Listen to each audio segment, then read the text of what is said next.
Welcome to 2.6 Similar Triangles. In previous lessons, we talked about congruent triangles, which have the same shape and size. In this lesson, we'll be talking about similar triangles, which have the same shape but not the same size. You can see right here, triangle ABC and triangle DEF.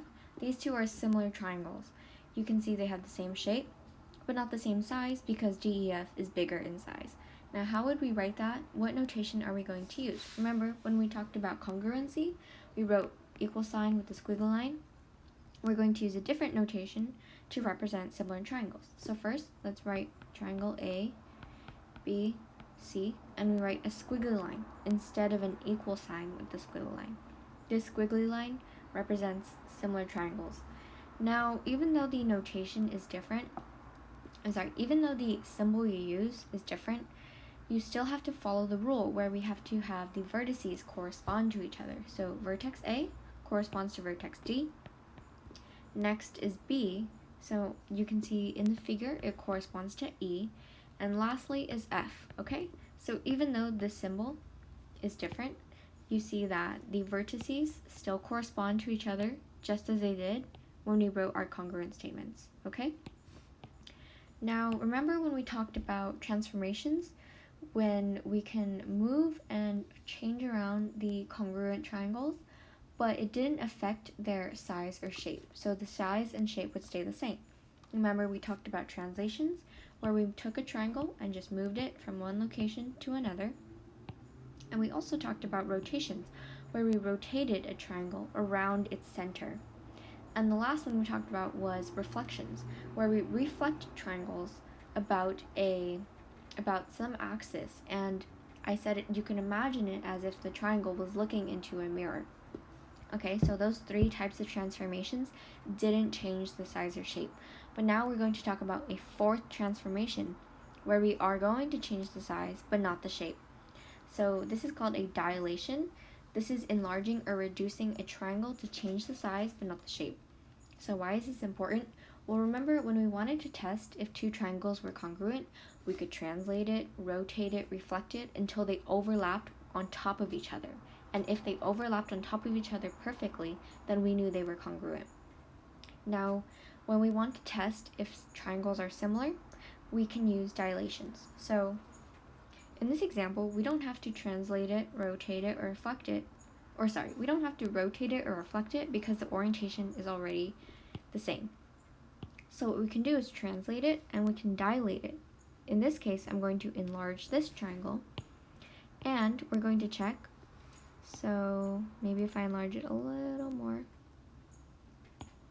let me just a tiny bit.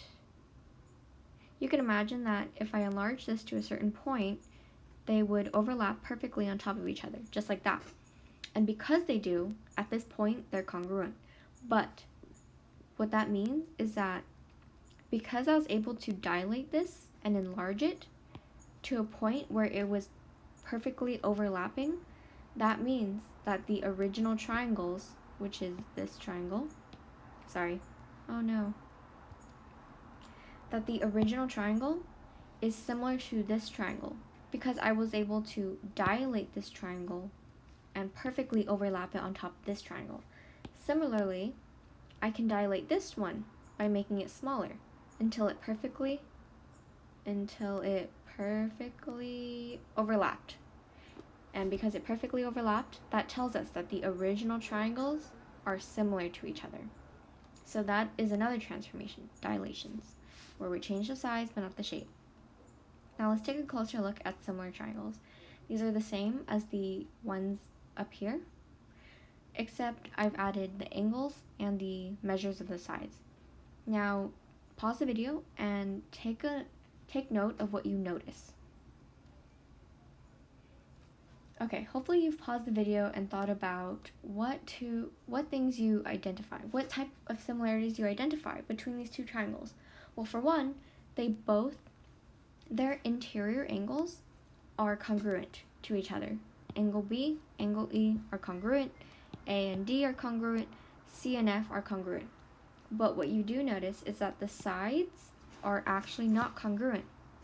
But if you take note of the numbers, you'll notice something, right?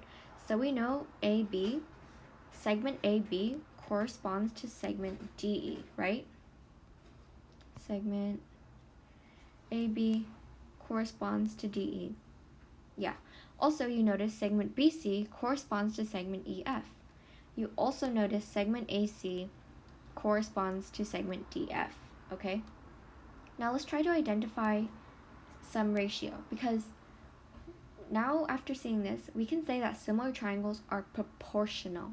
Now let's see what that means. So we know that DF corresponds to AC, and we know that EF corresponds to BC. Finally, DE corresponds to AB. Right? Now we just plug in the values. DF is 8, AC is 4, EF is 4, BC is 2, DE is 10, AB is 5. Now, maybe you're wondering, why did I write DF on top and AC on the bottom? You'll see why later, but for now, just go with it. So what do we notice? Well, we can't, maybe it's hard to see a pattern now, but what if we simplify it? Now we get, we get 2 over 1, or just 2, 2 over 1, and 2 over 1. So what these numbers are called, this is a ratio, okay? These are ratios, and we see that the 3 ratios for each of the corresponding segments, the ratios are equal to each other. So that is what it means when we say similar triangles are proportional. We're saying that the ratios of their corresponding sides are equal to each other. So all the ratios have a value of 2, okay? Now what else do you notice? You notice that we're going from a small triangle to a big triangle. And what is our ratio? 2. So keep that in mind. Okay, so 2 things we notice between similar triangles: their angles are congruent and their sides are proportional. Now there's actually a special name for the ratio. The special name is called a scale factor, because it's a number, it's a value of how much we are scaling our triangle to. Are we scaling it up or are we scaling it down, okay?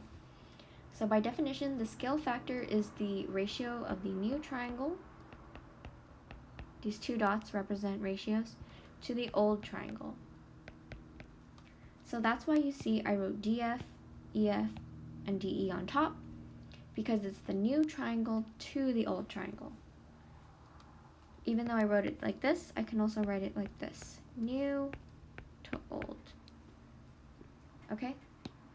So that is why I wrote DE, EF, DE, DF, EE, DF, EF, DE first, on top.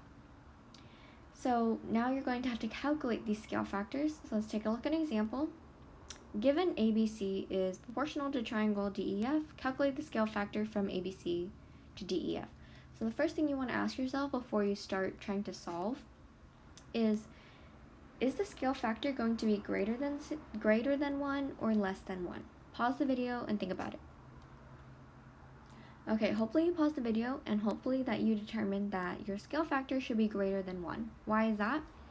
Because we're going from a small triangle to a bigger triangle, so we're getting bigger, so our scale factor should be bigger than 1. And the problem says from ABC to DEF. That's really important to keep in mind of the wording, because we're going from this triangle to this triangle. So because we're getting bigger, our scale factor will be greater than 1. If it had said from DEF to ABC, that means we're getting smaller. So our scale factor would actually be less than 1. So you have to be careful of the wording, okay? So now let's calculate the scale factor. Remember, what is the scale factor again? It is the ratio of the new triangle to the old triangle. So let's identify corresponding sides. Looking at our new triangle, we see DE corresponds to AB.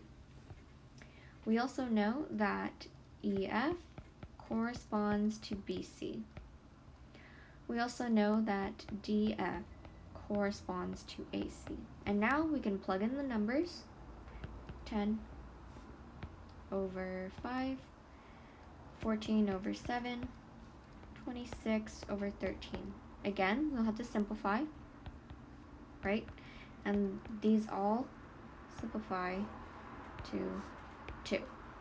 And our prediction is correct. Because we're scaling from a smaller triangle to a bigger triangle, our scale factor is greater than 1, and it is a value of 2. Okay? Now, we identified the corresponding side by looking at the figure. And it was simple because the orientation of both triangles is the same. Now, if they weren't the same, it might be a little tricky to look at. So what you can actually do is look at the statement. Remember I said the vertices had to correspond to each other? So you know that segment AB would correspond to DE, which is what we have. Segment BC would correspond to segment EF, which is what we have. And segment AC would correspond to segment DF, which is exactly what we have. So there are 2 ways to identify corresponding sides. Look at the statement or look at the figures, okay? So we calculated the scale factor, which is 2, and we determined it was greater than 1, and it makes sense, right? So even though we got our answer, we have to ask ourselves, does this make sense? Yes, it makes sense that our scale factor is greater than 1 because we're going from a small triangle, ABC, to a bigger triangle, DEF. Let's look at another example. Find the missing sides if the scale factor from ABC to DEF is 2. Now this one is a little tricky, right? So let's identify corresponding sides. And from this figure, okay, so we know that DE, right over here, DE corresponds to AB, and EF corresponds to BC, and DF corresponds to AC. Okay, what are we already given? Well, we are given that EF is 10, but we don't know BC.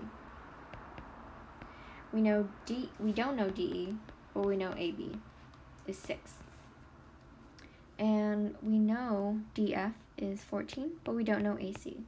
But what we do know is the scale factor. And remember, these ratios will simplify into the scale factor.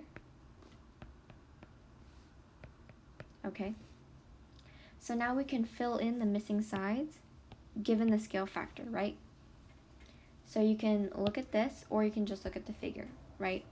If I am going from 6 to a bigger triangle and my factor is 2, I would know it's 12. And we can check over here. Some number divided by 6 would give us 2.